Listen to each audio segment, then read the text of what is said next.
મિત્રો, ઇનસાઇટ્સ ઇન્ટુ શોર્ટકાસ્ટ સિરીઝમાં આપનું સ્વાગત છે. નિયમિત અપડેટ્સ મેળવવા માટે કૃપા કરીને આ ચેનલને સબસ્ક્રાઇબ કરો. વધુ જાણવા માટે અમારી વેબસાઇટની મુલાકાત લો. લિંક વર્ણનમાં છે. ચાલો આજની ચર્ચા શરૂ કરીએ. આજે આપણે એક એવા વિષય પર ઊંડાણપૂર્વક વાત કરવાના છીએ જે આપણા સમાજ અને ન્યાય વ્યવસ્થા માટે ખૂબ જ મહત્વનો છે. ભારતીય ન્યાયતંત્રમાં મહિલાઓની ભૂમિકા, એમનું પ્રતિનિધિત્વ અને એમની સફરમાં જે પડકારો આવે છે એના વિશે.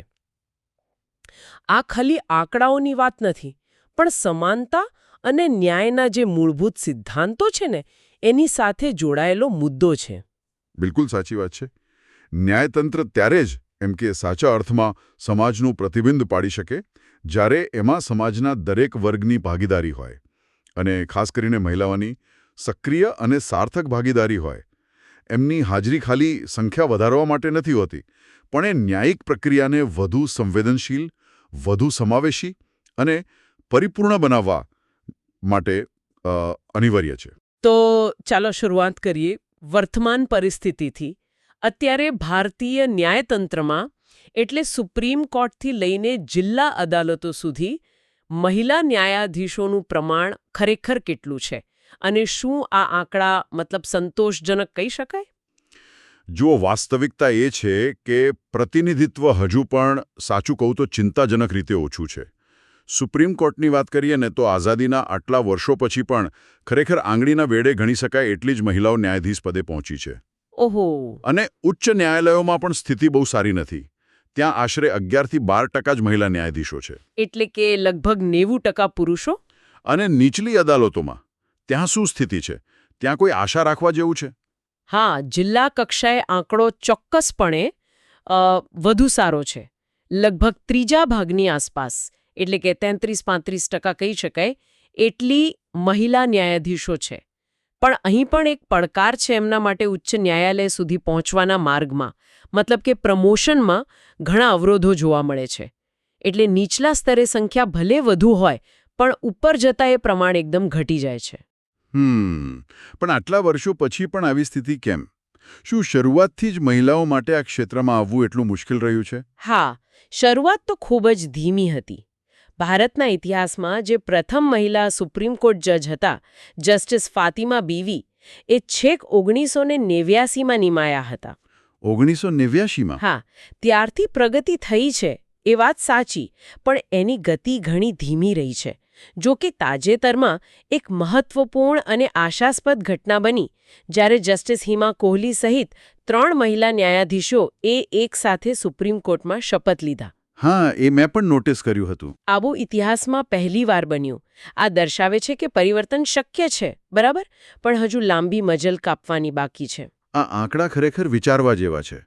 પણ મારો સવાલ એ છે કે ખાલી સંખ્યા વધારવી એ જ ધ્યેય છે, કે પછી ન્યાયતંત્રમાં મહિલાઓની હાજરીથી ખરેખર કોઈ ગુણાત્મક ફરક પડે છે? શા માટે આ વૈવિધ્ય આટલી બધી જરૂરી છે?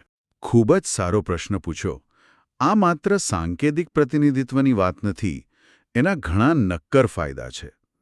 પહેલું, એનાથી ન્યાયતંત્રની જાહેર સ્વીકૃતિ અને વિશ્વસનીયતા, જેને અંગ્રેજીમાં લેજિટિમેસી કહીએ, તે વધે છે. જ્યારે લોકો જુએ છે કે ભાઈ ન્યાય આપનારાઓમાં એમના જેવા જ સમાજના વિવિધ વર્ગોના લોકો છે, ત્યારે એમનો આખી સિસ્ટમ પરનો ભરોસો વધે છે. એ વાત તો સાચી. અને બીજું કારણ? બીજું, અને કદાચ સૌથી મહત્વનું, એ છે કે મહિલાઓ પોતાના જીવનના વિશિષ્ટ અનુભવો અને દૃષ્ટિકોણ લઈને આવે છે. આ અનુભવો ઘણીવાર પુરુષોના અનુભવો કરતાં અલગ હોઈ શકે છે. જ્યારે આવા જુદા જુદા દૃષ્ટિકોણ કાયદાના અર્થઘટનમાં અને ચુકાદાની પ્રક્રિયામાં સામેલ થાય છે, ત્યારે કાયદાની સમજ વધુ ઊંડી, વધુ વ્યાપક અને વાસ્તવિકતાની નજીક બને છે.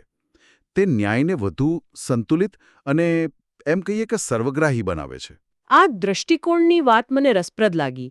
શું કોઈ એવા સિદ્ધાંતો છે જે સમજાવે કે આ અલગ અનુભવો અને દૃષ્ટિકોણને કાયદામાં સ્થાન મળવું કેમ જરૂરી છે? હા, બિલકુલ. ઘણા સામાજિક અને કાયદાકીય સિદ્ધાંતો આ બાબત પર પ્રકાશ પાડે છે. જેમ કે એક છે difference theory.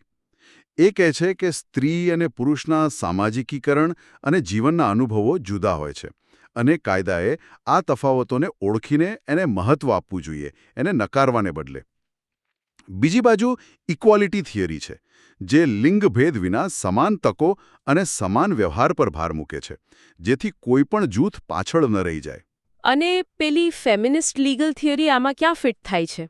Feminist legal theory થોડી વધુ ઊંડાણપૂર્વક વાત કરે છે. એ દલીલ કરે છે કે કાયદાનું જે માળખું છે ને, એ ઐતિહાસિક રીતે પુરુષ પ્રધાન રહ્યું છે અને એમાં ઘણીવાર પિતૃસત્તાક માન્યતાઓ છુપાયેલી હોય છે.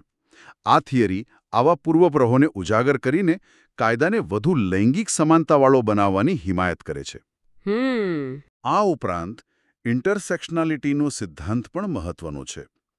એ સમજાવે છે કે ભેદભાવ ખાલી લિંગના આધારે નથી થતો, પણ જાતિ, વર્ગ, ધર્મ, જાતીયતા જેવા અનેક પરિબળો એકબીજા સાથે મળીને કેવી રીતે વ્યક્તિના અનુભવો અને તકોને પ્રભાવિત કરે છે. આ બધી વિચારધારાઓ આખરે તો એ જ વાત પર ભાર મૂકે છે કે ન્યાયતંત્રમાં વિવિધતા ખૂબ જ જરૂરી છે, અનિવાર્ય છે. તમે કહ્યું કે મહિલાઓ અલગ દ્રષ્ટિકોણ લાવે છે. શું આપણી પાસે એવા કોઈ નક્કર ઉદાહરણો છે જ્યાં મહિલા ન્યાયાધીશોની હાજરીથી ચુકાદાઓ પર સ્પષ્ટ અસર દેખાઈ હોય અથવા કાયદાના અર્થઘટનને કોઈ નવી દિશા મળી હોય? ચોક્કસપણે. પેલી વિશાખા ગાઈડલાઇન્સ યાદ છે? કાર્યસ્થળે જાતીય સતામણી રોકવા માટેની? હા, બિલકુલ. એ માર્ગદર્શિકા જે બેન્ચે આપી, એમાં મહિલા ન્યાયાધીશ જસ્ટિસ સુજાતા મનોહર હતા. એમની હાજરીએ એ મુદ્દાની ગંભીરતા અને સ્ત્રીઓના અનુભવને સમજવામાં ચોક્કસપણે મહત્વનો ભાગ ભજવ્યો હશે. એ જ રીતે જસ્ટિસ રૂમાપાલ, એમણે છૂટાછેડાના કેસોમાં માનસિક ક્રૂરતાની વ્યાખ્યાને બહુ વિસ્તૃત કરી. એમણે કહ્યું કે ક્રૂરતા એટલે ખાલી શારીરિક હિંસા જ નહીં, પણ સતત અપમાન, માનસિક ત્રાસ એ પણ ક્રૂરતા ગણાય. ખરું. આ સમજ કદાચ એમના સ્ત્રી તરીકેના સંવેદનશીલ દ્રષ્ટિકોણથી આવી હોય એવું બની શકે. જસ્ટિસ જ્ઞાનસુધા મિશ્રાના કેટલાક ચુકાદાઓ પણ ખૂબ ચર્ચાયા હતા, ખરું ને? હા, જસ્ટિસ જ્ઞાનસુધા મિશ્રાએ કેટલાક ખૂબ જ સંવેદનશીલ અને જટિલ મુદ્દાઓ પર ધ્યાન દોર્યું હતું. દાખલા તરીકે, બીજી પત્નીના ભરણપોષણના અધિકાર અંગેનો કેસ હતો. એમાં એમણે કાયદાની જે શાબ્દિક જોગવાઈઓ હતી એનાથી આગળ વધીને માનવીય પાસા પર ભાર મૂક્યો હતો. એ જ રીતે પેલો અરુણા શાનબાગ કેસ હતો, નિષ્ક્રિય દયામૃત્યુનો. હા, પેસિવ યુથેનેજિયા. હા, પેસિવ યુથેનેશિયા. એમ કે માર્ગદર્શિકા ઘડવામાં પણ એમની ભૂમિકા મહત્વની હતી. આ બધું એ દર્શાવે છે કે મહિલા ન્યાયાધીશો ઘણીવાર એવા મુદ્દા ઉપર પણ ધ્યાન આપે છે જે કદાચ બીજાઓથી ઉપેક્ષિત રહી જાય. અને તાજેતરના સમયમાં શું એવા કોઈ ઉદાહરણો છે જે બંધારણીય મૂલ્યો અને લૈંગિક ન્યાયને આગળ વધારવામાં મહિલા જજોના પ્રદાનને દર્શાવે છે? બિલકુલ. જસ્ટિસ ઇન્દુ મલ્હોત્રાનું સબરીમાલા કેસમાં આપેલું અસંમતિનું મંતવ્ય યાદ કરો. હા, એમનું ડિસેન્ટિંગ ઓપિનિયન. હા, ભલે તે બહુમતીથી અલગ હતું, પણ એમણે ધાર્મિક સ્વતંત્રતા અને વ્યક્તિગત અધિકારો વચ્ચેનું જે જટિલ સંતુલન છે એના પર એક અલગ અને મહત્વનો દૃષ્ટિકોણ રજૂ કર્યો હતો. એ જ રીતે એડલ્ટરી એટલે કે કલમ 497 અને સમલૈંગિકતા એટલે કે કલમ 377 એમને અપરાધની શ્રેણીમાંથી દૂર કરવાના જે ઐતિહાસિક ચુકાદાઓ આવ્યા એમાં પણ એમનું યોગદાન નોંધપાત્ર હતું. જસ્ટિસ બીવી નાગરત્ના અને જસ્ટિસ હિમા કોહલી પણ હાલમાં ચર્ચામાં રહ્યા છે. હા, જસ્ટિસ બીવી નાગરત્નાએ નોટબંધીના કેસમાં પોતાનો અલગ મત વ્યક્ત કરીને શાસકીય પ્રક્રિયાઓ પર સવાલ ઉઠાવ્યા હતા, જે લોકશાહી માટે ખૂબ જરૂરી છે. અને જસ્ટિસ હિમા કોહલી એ બેન્ચના સભ્ય હતા જેણે બળાત્કાર પીડિતાઓ પર કરવામાં આવતા અપમાનજનક 2 ફિંગર ટેસ્ટ પર કડક પ્રતિબંધ મૂક્યો અને એને ગેરબંધારણીય ઠેરવ્યો. આ સિવાય પણ જસ્ટિસ લીલા શેઠનું હિન્દુ ઉત્તરાધિકાર કાયદામાં દીકરીઓને સમાન હક અપાવવામાં યોગદાન, જસ્ટિસ સુજાતા મનોહરનું NHRCમાં કાર્ય, આ બધા ઉદાહરણો એક વાત સ્પષ્ટ કરે છે: મહિલા ન્યાયાધીશો ખાલી હાજરી નથી પુરાવતા, તેઓ સક્રિય રીતે કાયદાના વિકાસમાં અને ન્યાયને વધુ સમાન બનાવવામાં યોગદાન આપી રહ્યા છે. આ બધા સકારાત્મક ઉદાહરણો સાંભળીને તેમ જ લાગે કે મહિલાઓનું વધુમાં વધુ પ્રતિનિધિત્વ હોવું જ જોઈએ. પણ તેમ છતાં આપણે શરૂઆતમાં જે આંકડા જોયા એ તો નિરાશાજનક છે. તો પછી મુખ્ય અડચણો કઈ છે? કયા કારણોસર મહિલાઓ ન્યાયતંત્રના ઉચ્ચ સ્તરો સુધી નથી પહોંચી શકતી? આના કારણો, જેમ મેં કહ્યું, બહુસ્તરીય અને જટિલ છે. એક મોટો મુદ્દો છે પ્રણાલીગત પૂર્વગ્રહ, એટલે કે સિસ્ટમમાં જ રહેલો ભેદભાવ, સિસ્ટેમિક બાયસ જેને કહીએ, જે કદાચ દેખીતો ન હોય પણ એની અસર ઊંડી હોય. દાખલા તરીકે ન્યાયાધીશોની નિમણૂક માટેની કોલેજિયમ સિસ્ટમ. એની પ્રક્રિયા ઘણીવાર અપારદર્શક માનવામાં આવે છે અને એમાં ઐતિહાસિક રીતે પુરુષોનું જ વર્ચસ્વ રહ્યું છે. પરિણામે શું થાય? મહિલા ઉમેદવારોની પૂરતી વિચારણા ન થવાની શક્યતા રહે છે. સીધા બારમાંથી સુપ્રીમ કોર્ટમાં નિમાયેલા જસ્ટિસ ઇન્દુ મલ્હોત્રા એકમાત્ર મહિલા છે. આ હકીકત જ ઘણું બધું કહી જાય છે. એટલે કે નિમણૂક પ્રક્રિયા પોતે જ એક મોટો અવરોધ છે. શું યોગ્યતાના જે માપદંડો નક્કી કરાયા છે તે પણ ક્યાંક નડે છે? હા, કેટલાક નિયમો એવા છે જે કદાચ દેખાવમાં સમાન લાગે પણ એની અસર મહિલાઓ પર વધુ વિપરીત થાય છે. જેમ કે જિલ્લા ન્યાયાધીશ બનવા માટે 7 વર્ષની સતત વકીલાતની પ્રેક્ટિસનો નિયમ છે, કન્ટિન્યુઅસ પ્રેક્ટિસ, અને ઘણીવાર આ માટે 35 વર્ષની લઘુત્તમ વયમર્યાદા પણ હોય છે. હા. વિચારો, આ એ જ ઉંમર અને સમયગાળો છે જ્યારે ઘણી મહિલાઓ પર લગ્ન, કુટુંબ નિયોજન, બાળ ઉછેર જેવી સામાજિક અને પારિવારિક જવાબદારીઓનો ભાર વધુ હોય છે. આ સતત પ્રેક્ટિસની શરતને કારણે ઘણી પ્રતિભાશાળી મહિલા વકીલોને વકીલાતમાં બ્રેક લેવો પડે છે અને તેઓ આપોઆપ ન્યાયિક સેવાની સ્પર્ધામાંથી બહાર થઈ જાય છે. આ તો થઈ કાયદાકીય અને પ્રક્રિયાગત વાત. પણ શું સામાજિક માનસિકતા અને પેલું કોર્ટ પરિસરમાં ભૌતિક સુવિધાઓનો અભાવ પણ આમાં ભાગ ભજવે છે? ચોક્કસપણે. સમાજમાં ઘર કરી ગયેલી લૈંગિક રૂઢિગ્રસ્તતા એટલે કે જેન્ડર સ્ટીરિયોટાઇપ્સ એ ખૂબ મોટો અવરોધ છે. એવી માન્યતાઓ કે મહિલાઓ તો લાગણીશીલ હોય, કઠિન નિર્ણયો ન લઈ શકે અથવા તેઓ કાયદા જેવા ગંભીર વિષય માટે નથી બની, ઘર અને કારકિર્દી બંને થોડું સંભાળી શકે. આવી ધારણાઓ મહિલાઓની ક્ષમતા પર શંકા ઊભી કરે છે અને એમની નિમણૂક કે બઢતીમાં અદૃશ્ય અવરોધો ઊભા કરે છે. બરાબર. આ ઉપરાંત તમે ભૌતિક સુવિધાઓની વાત કરી, એ પણ એક ગંભીર વાસ્તવિકતા છે. ઘણી કોર્ટોમાં મહિલાઓ માટે પૂરતા અને સ્વચ્છ શૌચાલયનો અભાવ હોય છે. બાળકો માટે શિશુ સંભાળ કેન્દ્ર એટલે કે ક્રેશ એની ગેરહાજરી હોય છે. આ બધું મહિલા વકીલો અને ન્યાયાધીશો માટે રોજિંદી પ્રેક્ટિસને પણ વધુ પડકારજનક બનાવે છે. એક અભ્યાસ મુજબ દેશની માંડ 13% જિલ્લા કોર્ટોમાં ચાઇલ્ડ કેર રૂમ છે. ફક્ત 13%? હા. આ નાની લાગતી બાબતો પણ મહિલાઓની ભાગીદારી ઘટાડવામાં મોટો ભાગ ભજવે છે. તમે જે લૈંગિક રૂઢિગ્રસ્તતાની વાત કરી, જે સમાજની સાથે કદાચ ન્યાયતંત્રમાં પણ ક્યાંક ને ક્યાંક પ્રવર્તતી હશે, શું એને દૂર કરવા માટે કોઈ સંસ્થાકીય પ્રયાસો થઈ રહ્યા છે? શું ન્યાયતંત્ર પોતે આ સમસ્યાથી વાકેફ છે? હા, અને આ એક ખૂબ જ સરાહનીય પગલું કહેવાય. સુપ્રીમ કોર્ટે પોતે આ મુદ્દાની ગંભીરતા સ્વીકારી છે અને તાજેતરમાં જ હેન્ડબુક ઓન કોમ્બેટિંગ જેન્ડર સ્ટીરિયોટાઇપ્સ બહાર પાડી છે. આ માર્ગદર્શિકાનો મુખ્ય હેતુ ન્યાયાધીશો અને વકીલોને એ સમજાવવાનો છે કે ચુકાદાઓ લખતી વખતે કે દલીલો કરતી વખતે એવી ભાષા અને એવી ધારણાઓથી કેવી રીતે બચવું જે મહિલાઓ પ્રત્યે પૂર્વગ્રહયુક્ત હોય.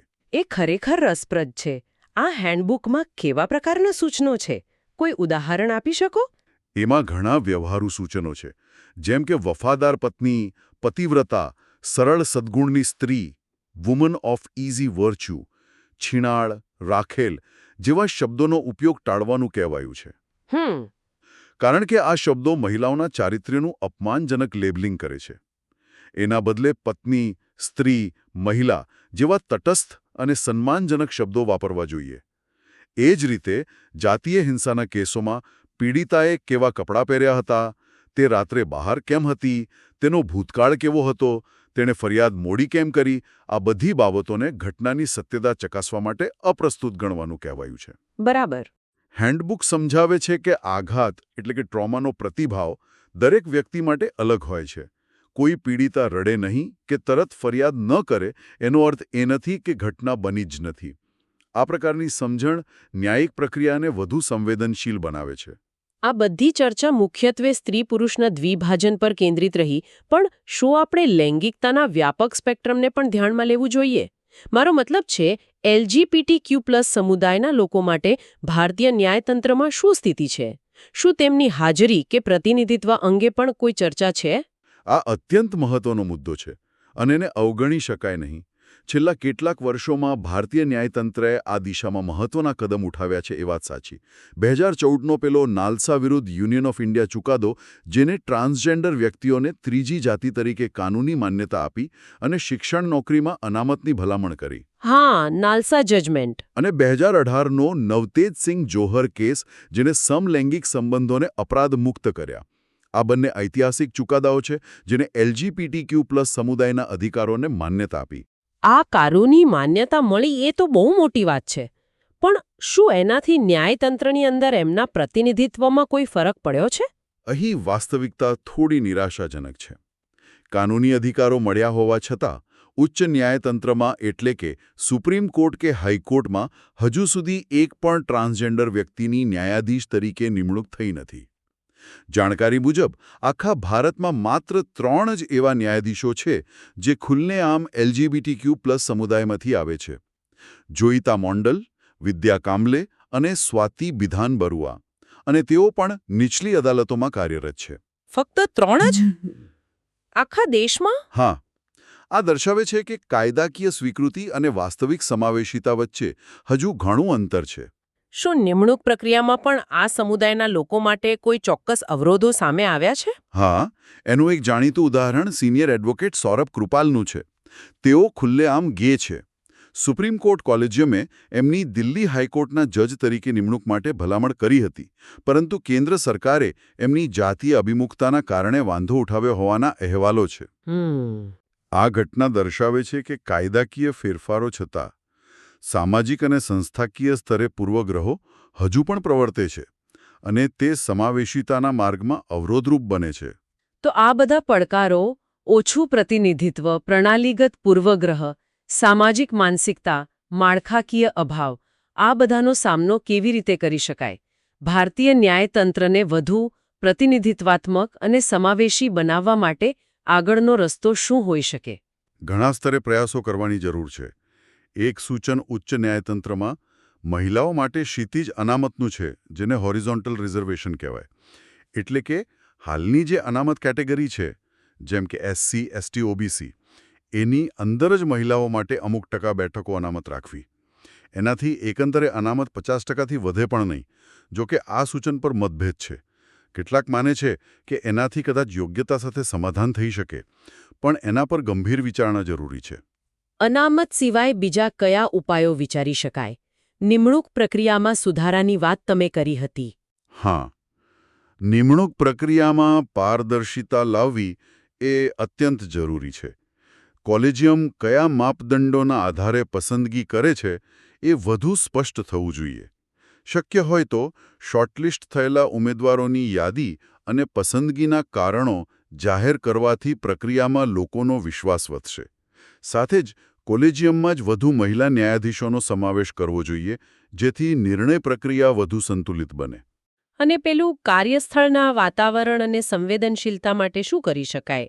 ન્યાયાધીશો, વકીલો અને કોર્ટના તમામ કર્મચારીઓ માટે નિયમિતપણે લૈંગિક સંવેદનશીલતા એટલે કે જેન્ડર સેન્સિટાઇઝેશનની તાલીમ ફરજિયાત કરવી જોઈએ.